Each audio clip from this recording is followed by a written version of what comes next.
అందరికీ నమస్తే అండి. రాష్ట్రంలో కుల వృత్తులు అంతరించిపోతున్నాయి. దాదాపుగా కల్లుగీత కార్మికులు ఎవరు కూడా వాళ్ళ పిల్లలకి చెట్టెక్కి కళ్ళు తీయడం అనేది తెలియదు. చేనేత కార్మికులకి ఎవరికి కూడా ఇప్పుడున్న జనరేషన్ వాళ్ళకి మగ్గం అంటే కూడా తెలియదు, మగ్గం నేయడం తెలియదు, ఏమీ తెలియదు. అలాగే ఆల్మోస్ట్ ప్రతి సామాజిక వర్గంలో వాళ్ళ కుల వృత్తులను నమ్ముకొని అయితే ఇప్పుడు లేరు. ఒకప్పుడు పల్లెటూరు అంటే రకరకాల కుల వృత్తుల వాళ్ళు ఉండేవాళ్ళు. చేనేతలు, కుమ్మరులు, కుండలు చేసేవాళ్ళు, మగ్గం వేసేవాళ్ళు, తర్వాత ఈ కంసాలు, చెక్క పని చేసేవాళ్ళు, వ్యవసాయం చేసేవాళ్ళు కొంతమంది. ఇలా భిన్నమైన కుల వృత్తులు ఉండేవాళ్ళు. నాకు తెలిసి 2000 సంవత్సరం వరకు కుల వృత్తులు బాగానే ఉండేవి. ఆ తర్వాతే ఒక్కొక్కటి అంతరించిపోతూ వస్తున్నాయి. అలా గడిచిన 2 దశాబ్దాలుగా అంతరించిపోతున్న కుల వృత్తి చేనేత. దాదాపుగా రాష్ట్ర వ్యాప్తంగా ఉన్న చేనేత కుటుంబాల్లో 90% మంది, మోర్ దాన్ 90% ఆ కుల వృత్తిని నమ్ముకొని అయితే లేరు. వాళ్ళ ఇళ్లలో మగ్గాలు అయితే లేవు. గత ప్రభుత్వ హయాంలో చేనేతలకు సంవత్సరానికి 24,000 ఎంతో ఇచ్చేవాళ్ళు కాబట్టి ఆ డబ్బుల కోసం కొంతమంది మగ్గాలు పెట్టారంతే, నేసేవాళ్ళు కాదు. ఎందుకంటే మగ్గం నేయడం అనేది చాలా కష్టమైన పని, దానికి తగ్గ డబ్బులు రావు. సో వాళ్ళు అంటే యావరేజ్గా ఒక సరి తీసుకొచ్చి ఒక 4 చీరలు నేయడానికి వాళ్ళకు ఒక వారం రోజులు పట్టవచ్చు. దానికి వాళ్ళకు వచ్చేది డబ్బులు మ్యాక్సిమం 2,000 వస్తాయి, 2,000 మిగులుతాయి. వాళ్ళు అలా నెల మొత్తం కష్టపడితే 8,000 నుంచి 10,000 వస్తాయి మ్యాక్సిమం. అదే బయట కూలి పనికి వెళ్తే రోజుకి 700 నుంచి 800 తెచ్చుకోవచ్చు. అందుకే చాలామంది మగ్గాలు వదిలేసి కూలీలుగా మారిపోతున్నారు. ఎందుకంటే మజూరీ రాదు, పనికి తగ్గ డబ్బులు అయితే ఉండదు, ఫలితం అయితే ఉండదు. అందుకే చాలామంది చేనేత వృత్తిని వదిలేస్తున్నారు. అతి కొద్దిమంది మాత్రం నిజమైన పట్టు వస్త్రాలు తీసుకొచ్చి కొన్ని ప్రాంతాల్లో మాత్రం నేస్తున్నారు. దానికి తగ్గ రిజల్ట్ కోసం వెయిట్ చేస్తున్నారు. సో ఇప్పుడు ఈ ప్రభుత్వం, కూటమి ప్రభుత్వం అధికారంలోకి వచ్చి ఇప్పుడు ఇదంతా నేను ఎందుకు చెప్తున్నానంటే ఉపోద్ఘాతం. నారా లోకేష్ గారు ప్రాతినిధ్యం వహిస్తున్న మంగళగిరి నియోజకవర్గం చేనేతకు ఫేమస్. మన రాష్ట్రం మొత్తం మీద దాదాపుగా ఒక 20-25 నియోజకవర్గాలు ఉన్నాయి చేనేతకు బాగా ఫేమస్. చేనేత కుటుంబాలు ఎక్కువ.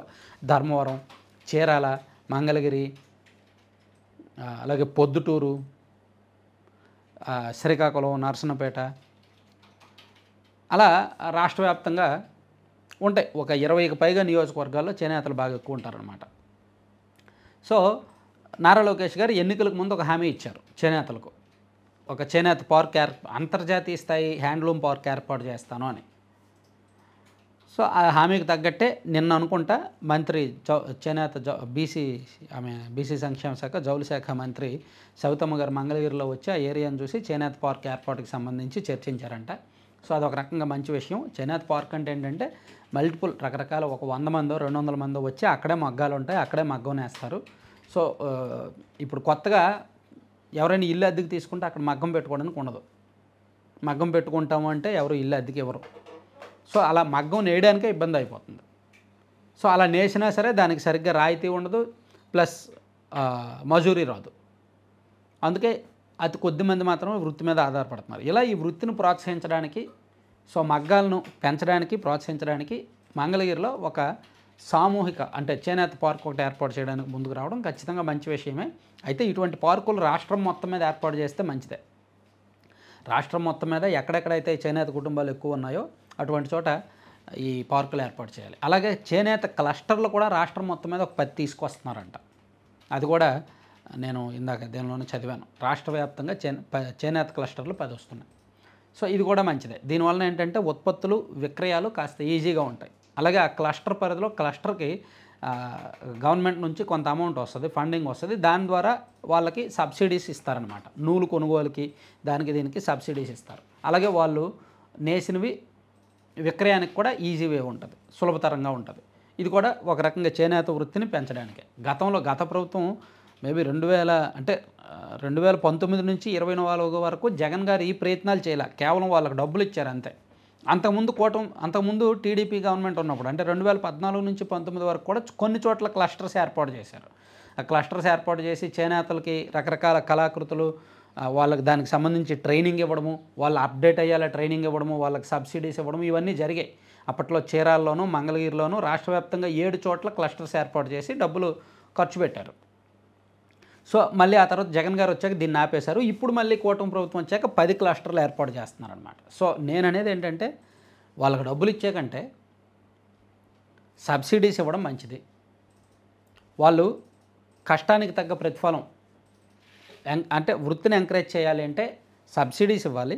ప్లస్ వాళ్ళకి దానికి తగ్గట్టు రేటు అంటే గిట్టుబాటు అయ్యేలా చూడాలి ప్రభుత్వం. అది చేస్తే వృత్తిని పెంచినట్టే, వృత్తిని ఒక రకంగా ఎంకరేజ్ చేసినట్టే. ఎందుకంటే ఇప్పుడు పవర్ లూమ్స్ విపరీతంగా కాంపిటీషన్ వచ్చింది. ఏది నిజమైన పట్టు ఏది కాదు అనేది ఎవరికీ తెలియదు. మీరు ఒక 1000 రూపాయలకి బయట ఎక్కడో ఒక షాప్లో పవర్ లూమ్ శారీ ఒకటి పక్కన పెట్టండి, తీసుకొచ్చి పక్కన పెట్టండి. 20,000 రూపాయలు విలువ చేసే విలువైన ధర్మవరం పట్టు చీరను తీసుకొచ్చి పక్కన పెట్టండి. రెండు పక్కన చూస్తే ఎవరు ఏది ఒరిజినల్ పట్టు అనేది కనిపెట్టలేరు. అందరూ కూడా బయట నుంచి షాప్ నుంచి తీసుకొచ్చిందే ఒరిజినల్ అనుకుంటారు. కానీ దాన్ని వాడే కొద్దీ దాని మన్నిక, దాని నాణ్యత వాడే కొద్దీ తెలుస్తుంది. 1 సంవత్సరం, 2 సంవత్సరాలు, 3 సంవత్సరాలు అలా వాడే కొద్దీ దాని విలువ ఏంటనేది తెలుస్తుంది. కానీ కొత్తలో చూడడానికి అదే బాగుంటుంది. సో అలా ఎక్కువ మంది మోసపోతున్నారు. సో అలా మోసపోకుండా ఉండాలి అంటే చేనేతలకు సంబంధించి వాటి ఉత్పత్తి పెరగాలి, విక్రయం పెరగాలి, వాళ్ళకి గిట్టుబాటు పెరగాలి, సబ్సిడీలు పెరగాలి. సో ఈ కూటమి ప్రభుత్వం ప్రస్తుతానికైతే వేసిన అడుగు మంచిదే. చేనేత పార్క్ ఏర్పాటు చేయడం మంచిదే, క్లస్టర్స్ ఏర్పాటు చేయడము మంచిదే. వీటిని మధ్యలో ఆపేయకుండా ఇంకా కొంచెం ఎక్కువగా విస్తృతం చేస్తే ఆ కుల వృత్తిని ఎంకరేజ్ చేసినట్టు ఉంటుందన్నమాట.